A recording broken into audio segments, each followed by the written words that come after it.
Сумма единовременной материальной помощи на газификацию жилья по поручению главы Коми увеличена до 75 тысяч рублей.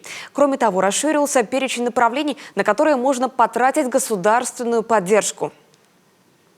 Я поручил правительству Республики Коми увеличить сумму единовременной материальной помощи на газификацию жилья.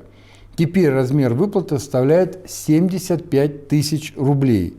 Ранее выплачивалась вот такая материальная помощь 30 и 50 тысяч рублей соответственно, в зависимости от категории получателей.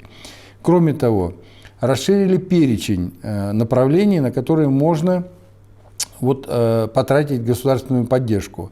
75 тысяч рублей можно направить на прокладку внутреннего и наружного газопровода, проектирование сети газопотребления, приобретение и установку газоиспользующего оборудования и приборов учета газа. Средства на выплату увеличенных выплат материальной помощи, а это более 36 миллионов рублей, будут выделены из резервного фонда правительства Республики Коми.